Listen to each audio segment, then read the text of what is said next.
Hey there, are you feeling disconnected from God because your life is just crazy busy? I want to help you deepen your relationship with God and find ways to grow spiritually while you manage your household. Because this is an essential part of becoming the mom, the person, the woman that God wants you to be. In this video, we're going to talk about a specific aspect of Bible study, and that is verse mapping. Unpacking a verse until you have pulled it apart to such an extent that you understand and you know exactly what that verse is saying to you. By the end of this video, you'll know how to break down verses in such a simple way that you'll be excited to come to your Bible study every morning. I've been doing this for many years. It's the only way I study my Bible, and it has been so meaningful to me. So I'm excited to share this with you today. Let's dive in. But before you do that, if you're tired of dabbling in the shallows with God and you really want to go deeper, then I want to invite you to join my group coaching program, Frazzled to Fulfilled, starting in January 2025. Enrollment is open now, and you will not regret. This is going to be a journey of growth for you for 6 months, where I teach you how to walk with God, how to take charge of your life, how to grow yourself personally, how to become the mom you need to be. There's so much involved here. I'll put the link to that in the description below. Let's dive into verse mapping. Okay, so what exactly is Bible verse mapping? Basically, it's just a simple method of studying scripture where you break down a specific verse into its key parts. So you're going to look at things like themes, meanings of the words, you're going to look at cross-references, and possibly even historical context if that's what interests you. It's like creating a map of a verse that helps you see its depth and significance in a whole new way. Believe me, you're going to love it. Instead of just reading a verse and moving on, Bible verse mapping helps you to slow down and dig deeper into God's word. By taking time to really look at the words, look at the meanings, and make connections with other verses, you're going to walk away with a much richer understanding of what that verse is saying to you, and also a way more personal application of that verse to your life. Okay, so let's dive in. What's your first step? So your first step is you've got to choose a verse. But before you do that, I want to encourage you to pray and invite the Holy Spirit to guide and direct your study as you open God's Word, because we don't dare open it without the enlightenment of the Holy Spirit. Okay, so back to choosing a verse. How are you going to know what verse to choose? Well, it could be a verse that's been speaking to you. It's something that you came across in your reading, something that God has been laying on your heart. Maybe you've got my Bible reading plan, my free Bible reading plan. I'll put that in the description box below if you don't know what to read. If you're on a reading plan, just dive in and start where you're at. You don't have to start at any specific place. You could maybe start with your favorite verse or something, a promise that means a lot to you. Just pick a verse and allow God to direct you and lead you to what He wants you to study.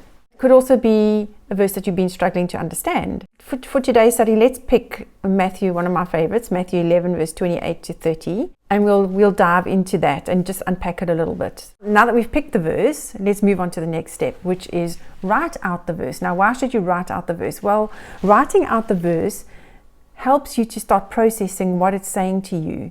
Writing it out word for word helps you focus on the specific wording of that verse, and to really slow down and start thinking about what it is saying to you. So as you write, pay attention to what the words are saying to you. Maybe there's a word that's repeated multiple times, as in this passage of Matthew 11, 28 to 30, we're going to see the word yoke a number of times. Or maybe it's a word that you don't fully understand. In this case, we'll pick out words from Matthew 11, 28 to 30, words like labor, laden, yoke, meek, lowly, rest, heart. All these words are what we call your key words, and these are the important words because these are the words that create the meaning and the depth to your study. All right, so that brings us to point number 3, which is to define your keywords. So we've chosen keywords like labor, laden, rest, yoke, heart, meek, lowly. What do all those words mean? And at first face value, we might think, oh, but I already know what those words mean. I don't need to look them up. But I want to encourage you, look them up anyway. Use a dictionary, use your Strong's Concordance, find the meaning of those words so that you can really unpack this and dig deeper into what God is saying to you. Step 3 is defining your keywords. So unpacking, figuring out what are my keywords. And most times it's not going to be words like and, of, but those could sometimes be important words. So for example, let's take the word yoke. That word yoke is talking about the yoke that is put onto oxen when they are used to plow a field.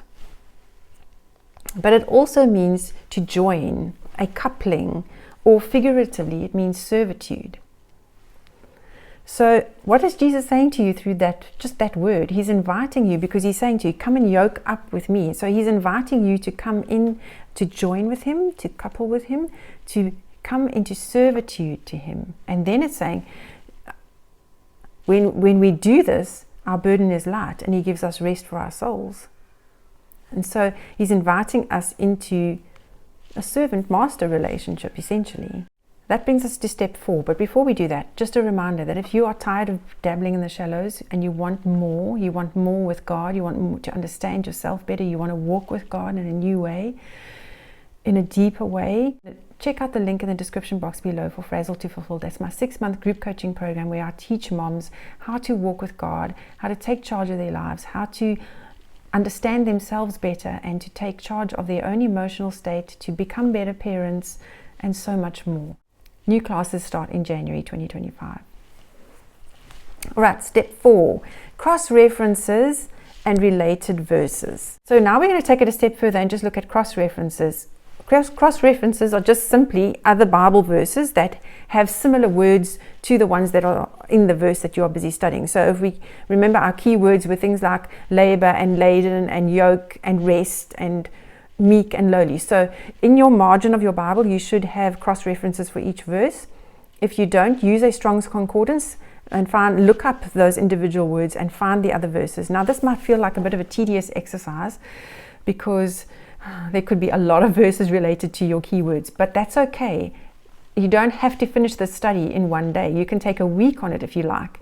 The whole point of this exercise is to do the work of looking at all those different verses, reading them, because this is where you find the gems. And the exercise of doing this is good for your mind and for your spirit, and somehow it just strengthens you in your understanding of God's word, and it's starting to create connections all over the Bible that are powerful. For me, this exercise of reading every single verse that was related was a good exercise, because it developed my character, because my character was one of just give me the quick fast food version. And doing this has taught me to really dig deeper and go slower and be more thorough in my Bible study and my walk with God. And so if this is something that you need, then I recommend it highly. It may feel tedious, but it's really, really beneficial. Step number 5 is analyze the context. So who wrote it? Why did he write it? Who was it written to? When was it written? What's the historical and cultural background of this verse? Now, I must confess, I haven't done a whole lot of this part of the verse mapping exercise. But if this interests you, go for it. Find out why this was written. Who was it written to? Who wrote it? What was the historical background? Doing this part of the exercise will really help you to understand the verse deeper and make it more personal for you as well. And like I said, this is not something that I particularly do, but if this is what interests you, then go for it. Step number 6 is personal application, and this is the whole point of the exercise. Remember, we don't just study the Bible just to get knowledge, just to gain information and collect stuff in our heads. All that's going to do is create a spiritual bloating of I know so much stuff, but we've got to be able to apply this to our lives. What is God saying to me? What does he want me to do with this information? What does he want me to do with what I've read here, with what I've unpacked? And so let's take time to make it personal. Let's take time to make it personal. So how does this verse apply to your life today? Maybe you're dealing with overwhelm, or you're just plain tired. What is Matthew 11:28-30 saying to you? Write down your thoughts. Write down any prayers that you have about the verse, or write down any action steps that you need to take after reading this verse. Bible verse mapping is all about taking the truth of Scripture and allowing it to transform your heart and your mind. By reflecting on the verse, understanding its meaning and applying it to your life, You're making God's word come alive in a personal and powerful way.